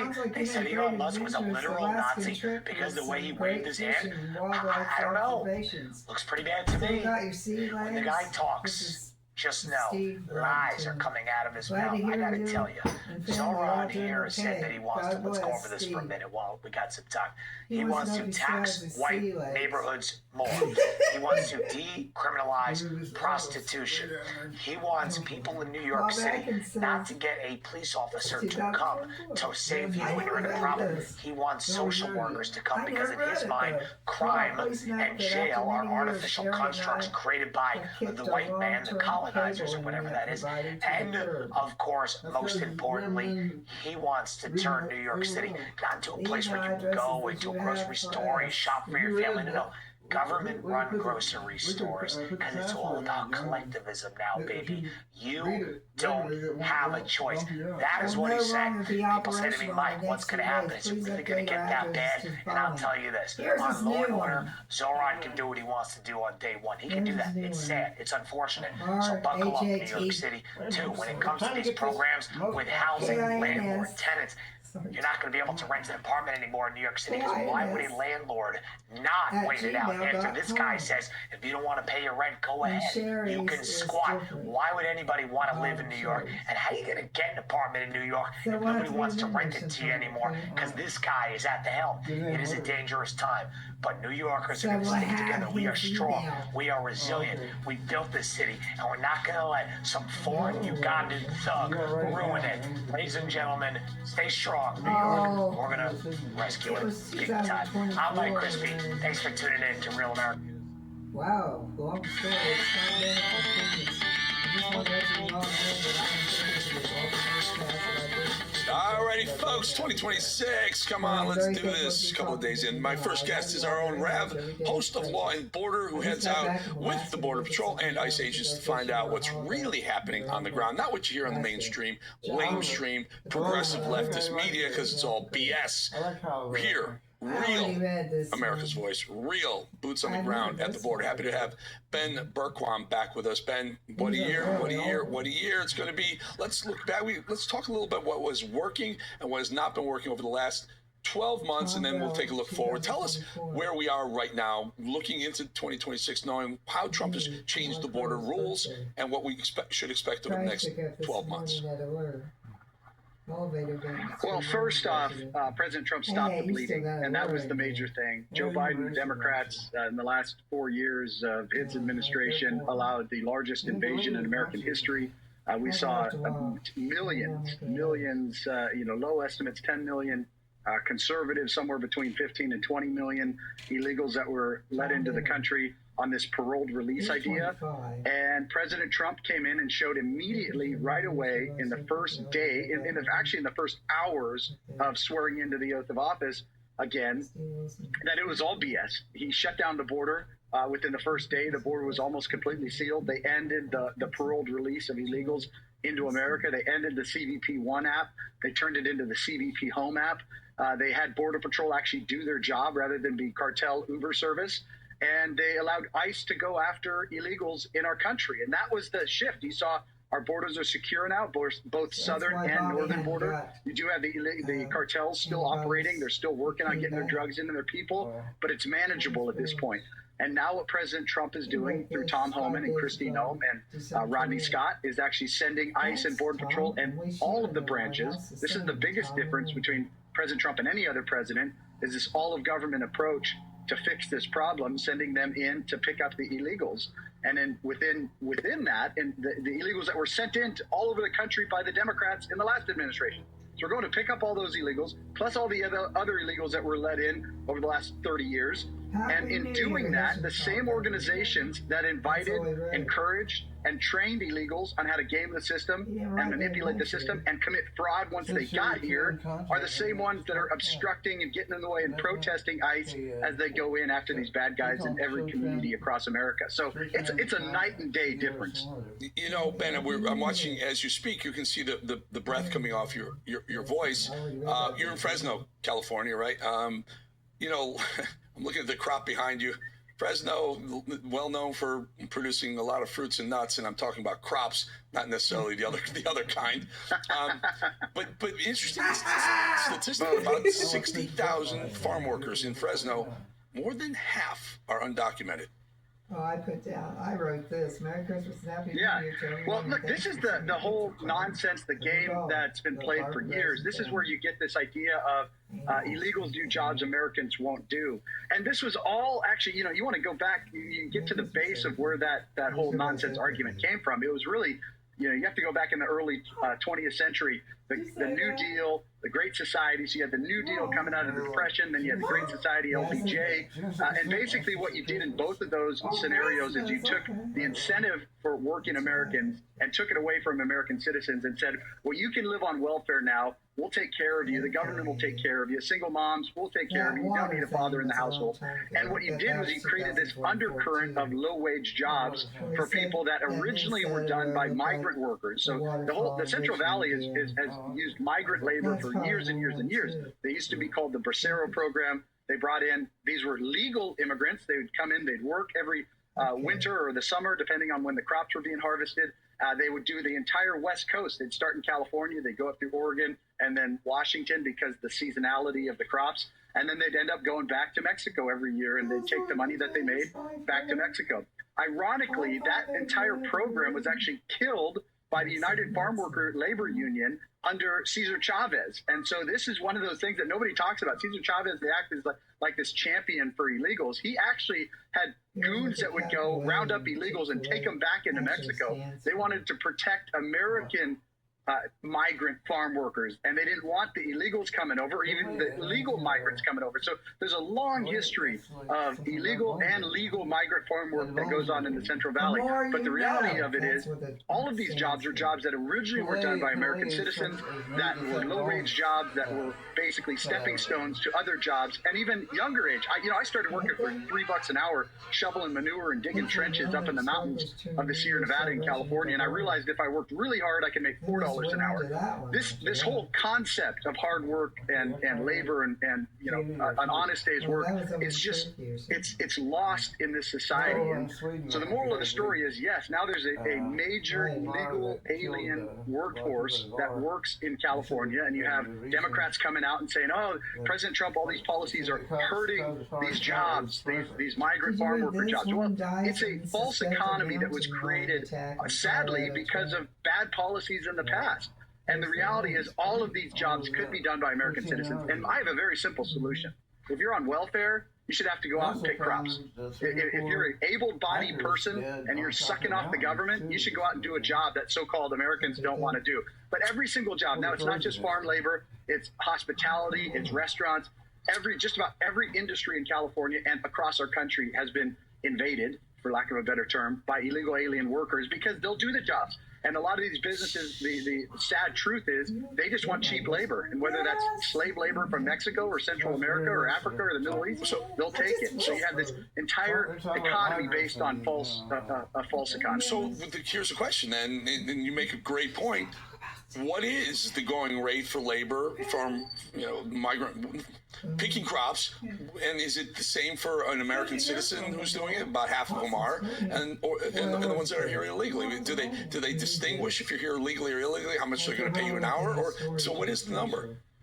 Through January 15th. Well, there's major farm labor companies that work all throughout the Central Valley. They use both legal and illegal farm labor. They'll tell you that there is standard income for legal and illegal, and there are American citizens that do these jobs. It's not just illegal aliens that do the jobs.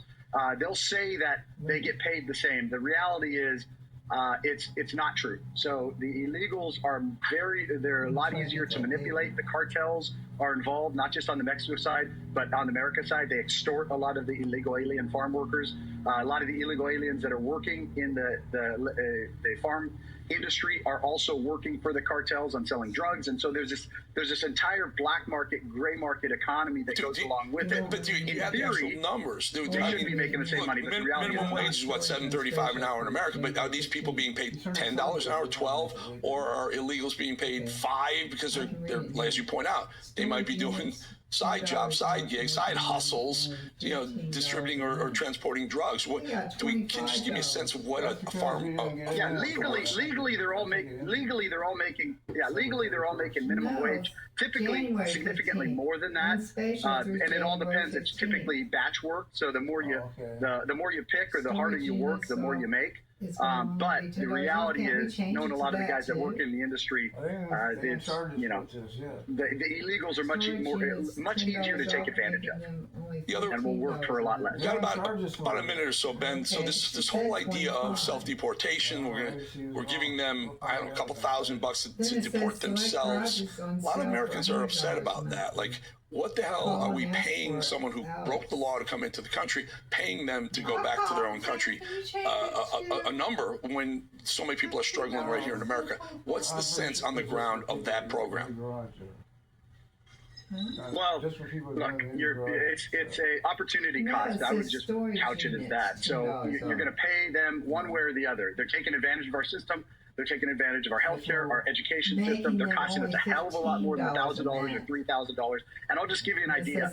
When we were inviting them in, when the Democrats were inviting them in, we were paying NGOs $1,500 per day per illegal to transport, to take care of, to move these people around our country. $1,500 per day.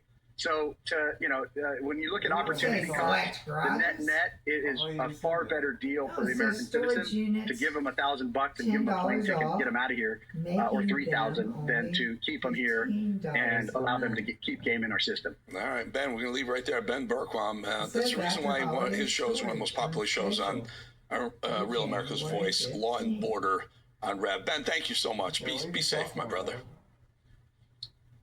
All right, thank you, brother. Happy New Year, and let's pray for a great 2026. Yes, sir. Yes, sir.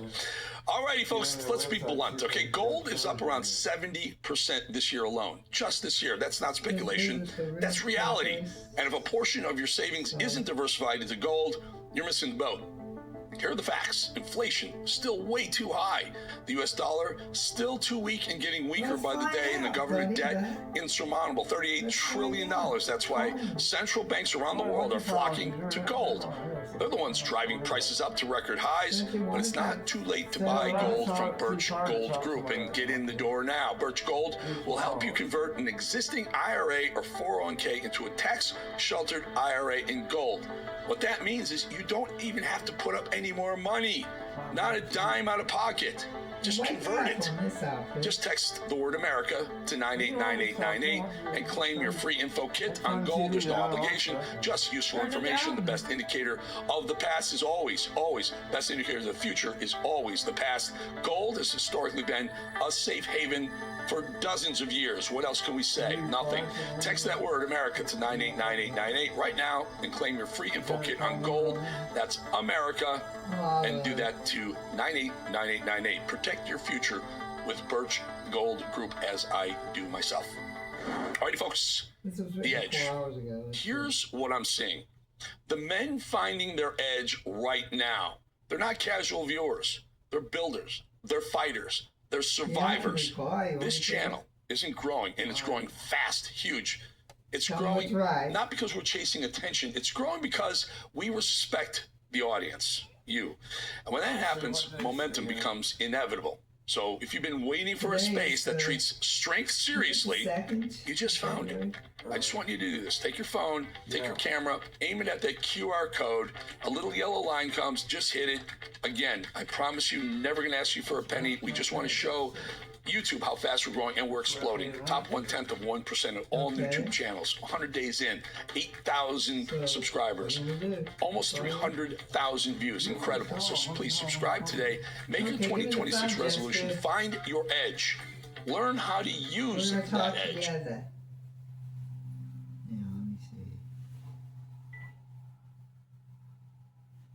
That's the one, that's the roof, the drywall on the ceiling. No, first I'll ask him about the deal. Don't worry about that. It's gonna be all right. We'll just tell him, yeah. Okay, you tell him. That part. Tell him to you. Thanks for calling Austin Springs. This call may be recorded for quality assurance and training purposes. If you are looking for a new home, please press 1. If you are a resident and need to contact the office staff, please press 2.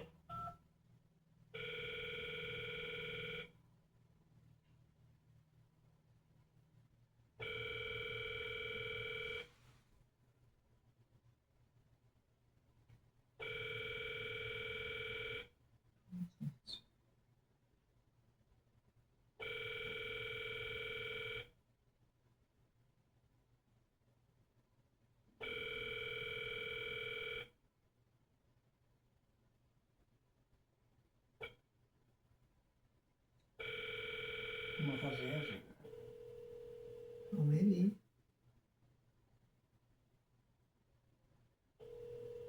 You might change sound. Sometimes the answer can change sounds too.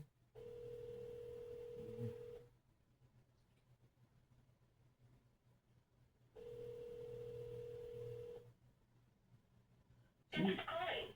Please leave a message and a member of our team will return your call as soon as possible. The reason why I'm calling is I was wondering, will our storage be $15 a month instead of $25 a month? We just recently got your after holiday storage on special through January 15. And us. We Is got that it? Yeah, we started on. We got it on the January 3rd. We did. January 3rd. She said it was gonna be starting. The billing was going to start on January 3rd. Oh, okay. Okay, and my phone number is 937-716-1164. And thank you. And we just also wanted to let you know the storage that we got, the ceiling, Drywall all busted up and fell out. All busted up and fell out at the top. So we thought just wondered if what Jerry you wanted. Well, we don't necessarily have to have it repaired, but we just want to let you know that we didn't break it; it was already broken. Yeah, that's all. Okay, and then a happy New Year. I'm glad you guys had a happy New Year. Well, I hope you had a happy New Year. And thank you. Bye-bye. There you go. So, they got the message. I might reply. All along. What's that saying? When someone shows you who they are, Friday, January just 2nd. believe them. As far as childcare on this, you have to take it at both the supply and the demand side. You can't expect the most important people in our lives to take care of our children or our parents to get paid the least amount of money. And we have to make it easier for folks to be able to get into that business and then to make sure that folks are able to pay for that. We were able to do it in Minnesota, and I'm still telling you this. We were listed as the best state. We're still in crisis on this. A federal program of paid family and medical leave and help with this will enhance our workforce, enhance our families, and make it easier to have the children that we want. Let me get that straight, Tampon Timmy. So $8 or $9 billion that your Somalians stole using health care, child care, and health care. That's what you want? You want more federal help? So what, they can steal some more just for those few votes? And so you can act like you, I don't know, aren't white? Really? By the way, touting those Minnesota child care programs, interesting. That's all I'm saying here right now. The signs, they were there. Go easy on Tampon Timmy, the fraud father Walls. The Tampon Duke has been through quite a lot lately. Tim faced down those Tiananmen Square tanks, didn't he? Except that he really didn't, did he? There were signs. Oh, and then he cheered on those mostly peaceful George Floyd rioters. The fraud father allowed 217 businesses to burn to the ground, including a police precinct, all while refusing National Guard intervention until it was way too late. And don't forget, his wife said she heard the window. She heard it. She left her windows open. She could smell the smoke from burning buildings. She could hear it. And somehow that just didn't register with the wife of the governor of Minnesota as the towns burned right around them. Just saying, there were signs. I'm also sure it was no big deal, nothing this year, when Tim Walz signed a bill making it legal for anyone to get a driver's license, anyone, including illegals, and that led to them being able to vote in elections, right? It's done. A packed room at the St. Paul Armory erupted after the governor's signature made driver's license for all the law of the land. So, we give driver's licenses to anyone here. You don't have to be a citizen. You don't have to, which is a photo ID. So if someone comes in, they register, they have the driver's license, but they have an incorrect social or no social or whatever. So then they become incomplete. But if they walk in to vote with their driver's license, does that make them all of a sudden now okay? Mr. Linnell. Madam Chair, so the designation on the roster for someone whose registration had been incomplete, if they present the election judge with that acceptable identification document, that would clear the challenge from the roster and they would be permitted to cast a ballot. So Timmy gives driver's license to illegals. They can show up with their driver's license and vote. Wouldn't that make him complicit? I don't know. Just saying. Also, just saying, there were signs. I guess it was kind of strange when Tampon Tim Walz changed out the Minnesota state flag for one that closely resembles a Somali flag. Really nothing to see here, right, Tim? When we do better, we all do better. And the idea is of working together, lifting all boats, it works. And so one vote majority continued to pass those things all the way down. The last one on the thing was we had a racist flag. So we got a new flag in Minnesota and got rid of it. So it mattered. A racist flag? We had a racist flag in Minnesota. Flags are racist in Minnesota, so new ones resembling a foreign country's flag, much better, according to Tampon Tim. Got it. Just saying, there were signs about this guy. Oh, and the king of tampons was draconian during COVID. Lockdown, or else stay home, or else mask up, or else. This guy had a COVID snitch hotline. That's right. Walz's government made sure there was a way for people to report their neighbors for failing to abide by social distancing that Timmy had set up as the law. That's some Soviet crap right there. Looks like somebody really absorbed the communist China ways on those many trips to China, including, by the way, Tampon Tim and his wife honeymooned in China. Somewhere Stalin is applauding from hell. And then guy sickeningly defends kids being out of school for so long, like it's this amazing moment of perseverance, making kids stronger and more resilient as long as they're not learning. As a teacher, these kids learned resiliency. These kids learned compassion from one another. These kids learn problem solving. They had to figure out how to get online and do this. I'm working with my son, who's a 7th, 8th, and 9th grader during all this. I'm really proud of what he's been able to do, and I know this has been really challenging. You call yourself a teacher? You were an assistant football coach. You weren't a teacher. You were an assistant football coach. It's like one step out of collecting tolls in a toll booth. Far from the truth, of course. There are countless studies that kids suffered immensely by missing that much school. Educationally, mentally, physically, because they were outside a classroom for too long. But liars be damned, liars be liars. We're saying there were signs. By the way, the fact that we came very close to electing Kamala, the vapid, and Elmer Fudd to the highest offices in the land should scare the bejesus out of anyone with a brain. That almost half of all voters voted for these two indicates to me that we are still in a very, very troubling place in America. Look, I'm just saying that there were obvious signs for years that Tampon Timmy Walz is not a stand-up citizen, let alone a good politician, and let alone leader of the state of Minnesota. Nothing about Tim has ever been about loving this country first and foremost.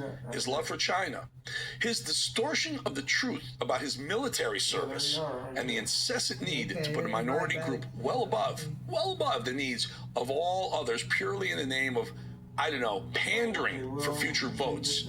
Just saying, there were signs. And by the way, those signs continue to be red flags. When is this guy's 15 minutes up? He's an absolute loser. Why in the world are we even spending time talking about Tampon Tim Walz? Replace him. Let him go back to being an assistant football coach or a water boy. Even better. We'll be back 2.5 minutes.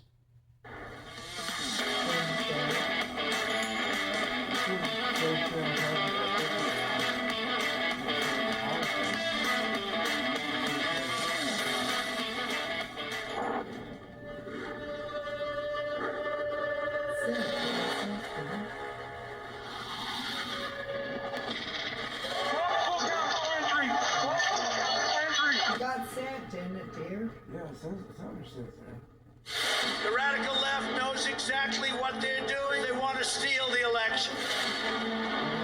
We're going to walk down Pennsylvania Avenue to peacefully and patriotically make your voices heard.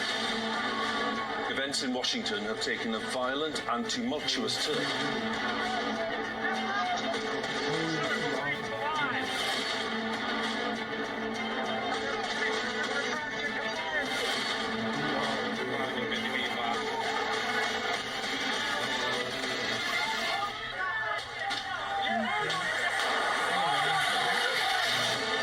January 6th wasn't just a moment in history.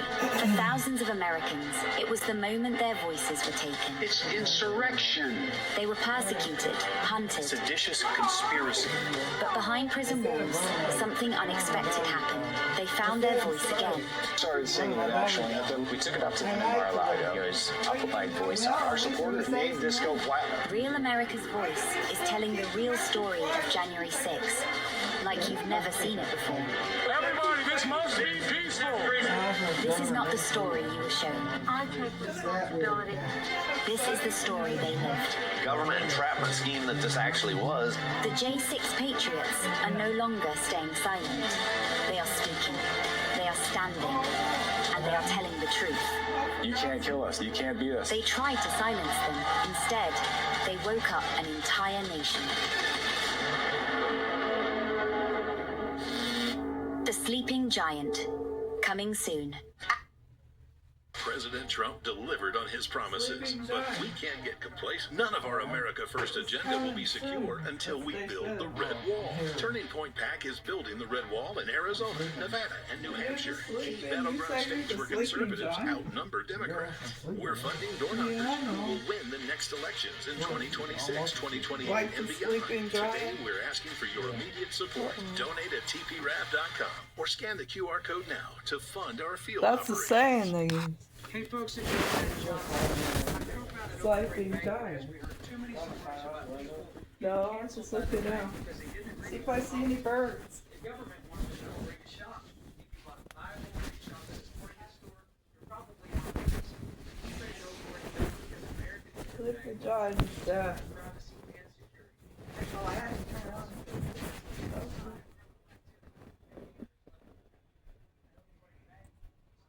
I must forget how to do that's the turning thing. Are you playing songs? I'm trying to figure out how you turn this on. Oh. Oh, there it is. Let's see what this.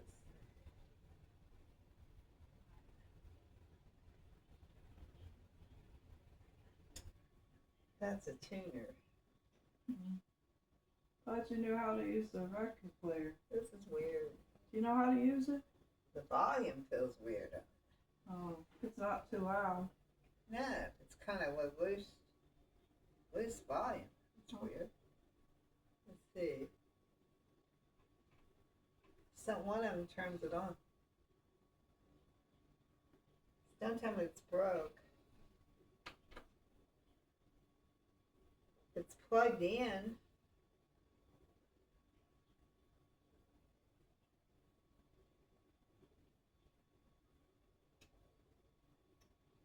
Turn on the light, see what happens when it's actually moving.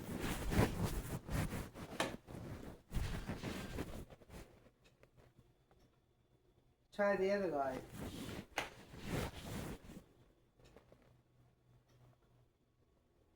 Push the middle one down.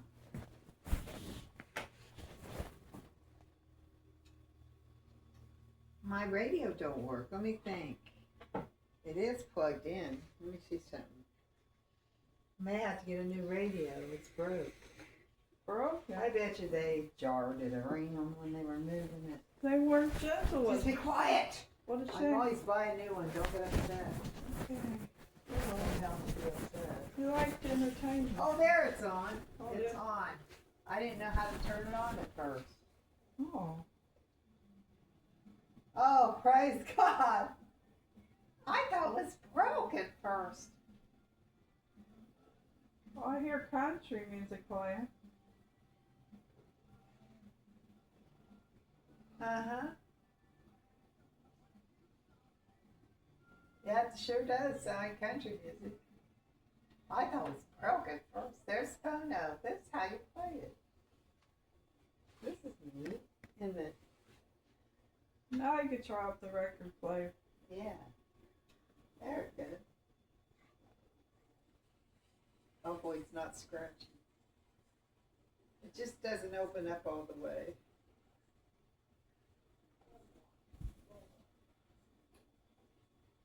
What happened? Has it got a needle in it?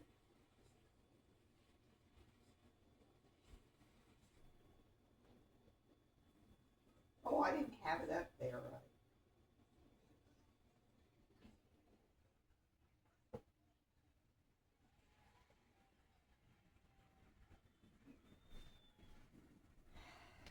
we go.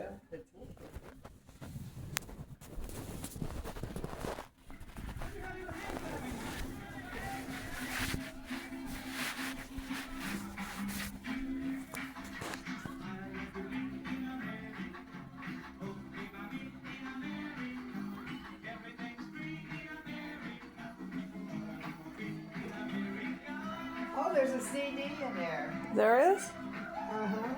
I wonder what it is. Let's see what it is. Let me see what it is. Well, the record player's going. Oh, no. Chili Wonka? Chili Wonka. Charlie Wonka. Charlie Wonka. I don't want to play it then. No, right now.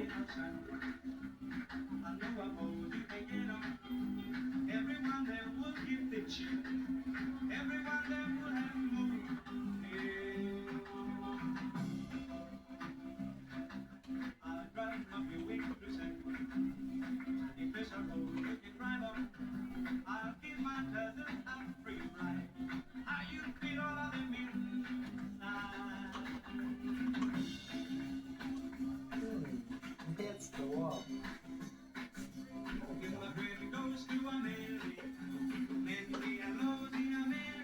I don't want to stand there.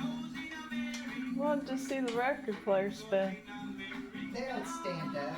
Yay.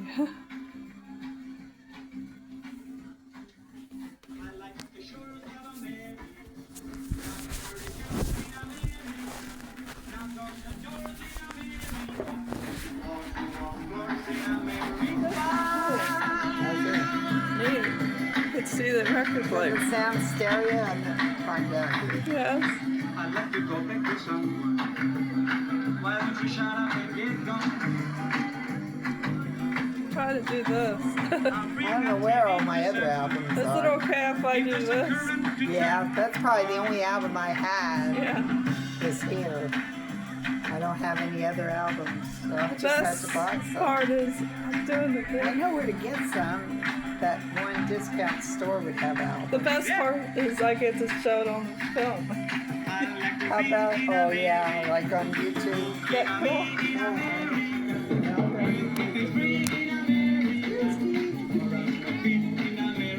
How'd you find it? Yeah, I want to bring the drink for you. It's called pop. Okay. Oh, let me hear everybody. Here we go. La la la la. This is more fun than entertainment.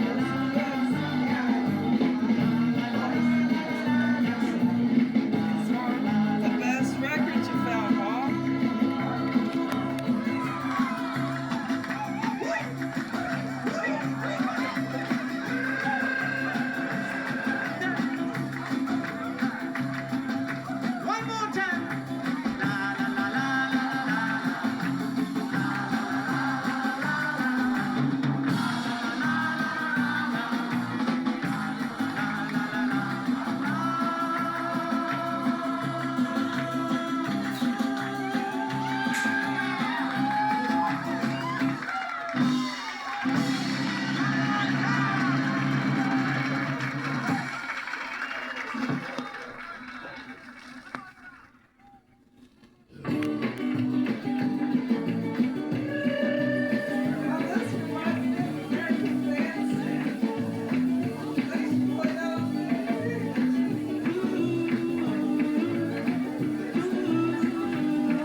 Yeah.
Don't let her jump up there.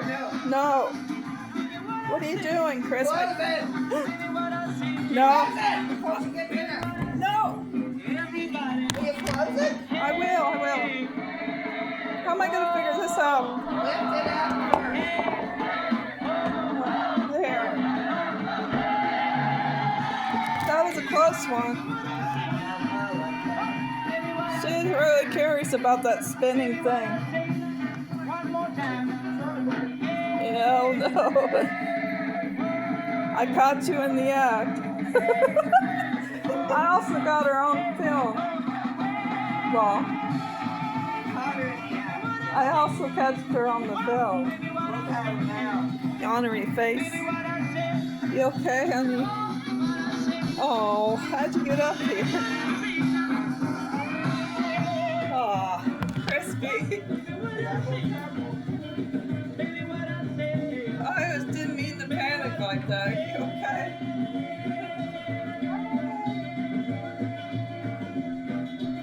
But we didn't want you up there, Crispy.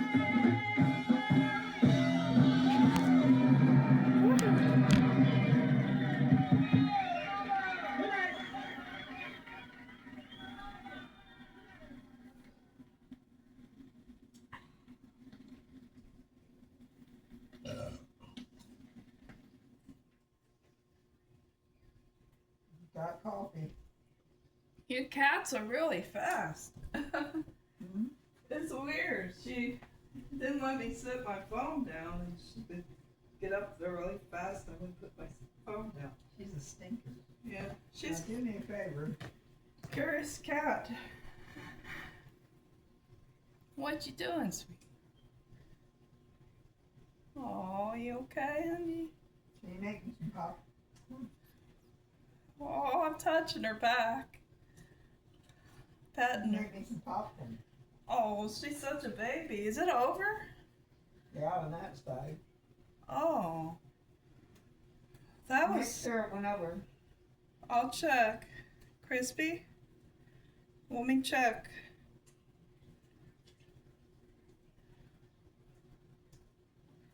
Oh, that crispy cat. I'm going to check and see if it's over. Crispy, what you doing?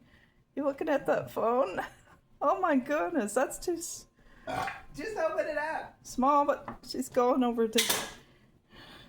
Okay. I got my hands full right now. Don't open it up when it's laying there. Okay, I can't. Crispy's in the way anyway. She won't jump in there if you get after her as you're opening it. I'm drinking coffee right now. Okay. I'll just wait till she's done hanging out there.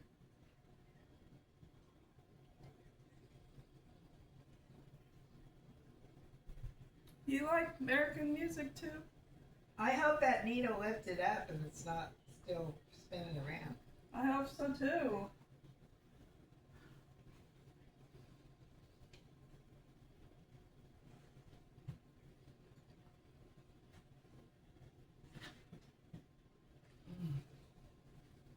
Can I check, Crispy? All you do is just do it. Okay. You know she's there. Just do it and kind of shove her away. Okay, I'm gonna do it now. Be good. There. It's stuck kind of like. Lift the thing and put it over to the side. Oh, that'll work. Yeah. Did you do it? Yeah. Finally. Did it shut off? Yeah. After that? Huh? I think it did. It's still on there. Yeah, but did it shut off? It still see a light there. Yeah, but did the record player? Yeah, it stopped. Stop spinning. Okay. And then I had to do it for it. Okay, and that's how that works. It's over now. No.